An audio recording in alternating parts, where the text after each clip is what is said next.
90 seconds left to play. Hall penetrating, the reverse falls. +4 Fever. How about switching hands there at the last second from Hall? She has had some huge points. Ionescu to Stewart. Oh, it's a T-point. Sabrina with the T-Panther. Cuts the lead to 1. Not too much gets Ionescu rattled. 22 points, her 4th three-point make. And the ball is loose, it'll stay here. And Lexi Hall going back to the last basket. She has really come on strong. This is just a strong move to the hole. See how she switches to that right hand and uses that as a shield. She's able to finish a tough shot. And then Sabrina Ionescu with the deep 3 in a pivotal moment. Maybe an answer. Clark well off the mark. Ball's loose. Liberty have it.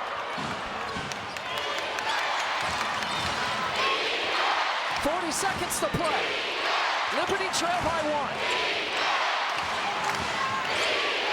1. Ionescu, Hall defending. 8 seconds to shoot.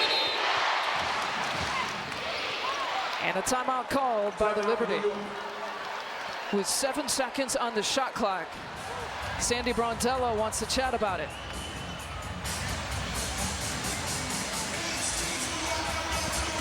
Well, this is the 4th time, as we mentioned, that the Liberty and the Fever have faced off this season. May 16th at Indiana, Caitlin Clark's home debut. The veteran Liberty squad rolled to a 102-66 win.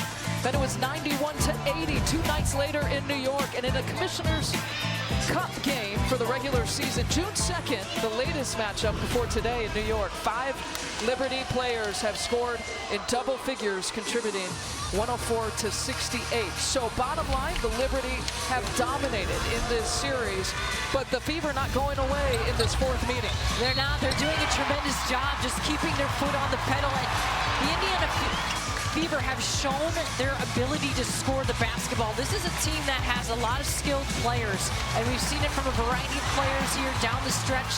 They're playing well together. They've got chemistry. Their defense against New York today has been much improved, where you saw those stats. New York was scoring 100 points a game. And Indiana here has taken care of the ball as well. So Brondello has called her final timeout that's not a reset. And a reset timeout, a new rule in the WNBA that you can call a timeout, not huddle up, but allows you to advance the basketball and make a substitution. Both Indiana and New York still have their reset timeouts left. They each get 1. Ionescu out of the timeout, lets it fly, that's for the lead. Loose ball, Lady Hamilton chases it down. Over the back call. And a turnover, a crucial one for the Liberty. Yeah, they had possession there, could not maintain it. And this is the right call. And you see here, it goes off Lainey Hamilton's left foot, and then it's a backcourt violation. So now Indiana's got a chance here to just kill the clock. They've got a foul. New York's either going to look for the steal immediately or they're going to foul. Right. And Indiana doesn't have to force anything up here. They get a good look. They can take the last shot. Well, for Indiana, you just got to inbound the ball and expect that the foul is coming. Yes, yes. And take care of the ball, because New York's going to look to steal it first. And New York has some choices about who to try to foul. Here trailing by 1. But what an important piece. And obviously with New York, we've talked about the reset timeout. Now, this is important to understand for New York. They are out of full timeouts. So let's say they foul, get the ball back, plenty of time. They can't call a timeout to huddle up and reset. The only thing they can do is advance the ball with the reset timeout. Which gives them a chance to score at the other end, which you like about the rules here. And you got to think in that timeout, because of that, Sandy Brondello had to talk about the next offensive play here for New York after this defensive possession. And the Indiana Fever will inbound to Boston. Yeah, you got to foul her immediately. And it'll be Boston's first trip to the foul line. We talked about the Liberty having choices on who to foul. Melissa Smith wasn't in that rotation. She'll now come back as a defensive substitution for the Fever.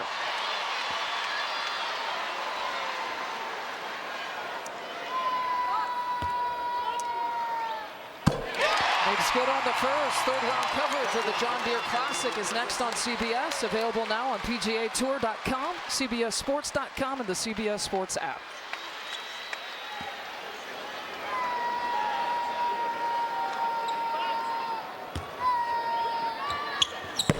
Three-point game.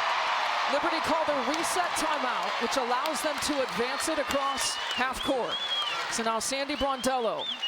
No more reset timeouts and no more full timeouts. The Fever do have one full timeout left. Now do you go for the three here if you're New York, and that's an option. They've got good three-point shooters, or you take the quick two.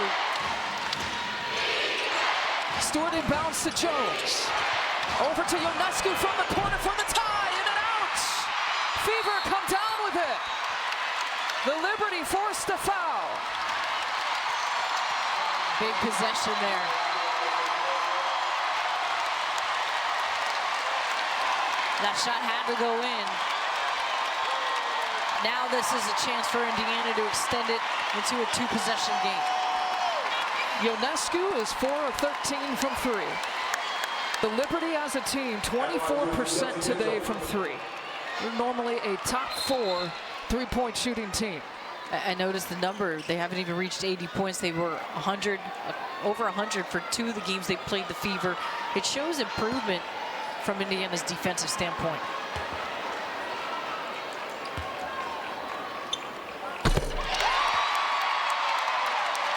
That bucket, that free throw makes it a two-possession game.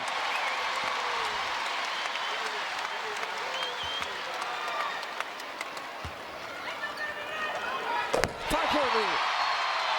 Liberty got to go the distance, and they got to hustle. 9 seconds left in the game. Lainey Hamilton pulls for three. Well off the mark. Another rebound for Caitlin Clark. Seconds tick off. And the Fever have their win against the Liberty.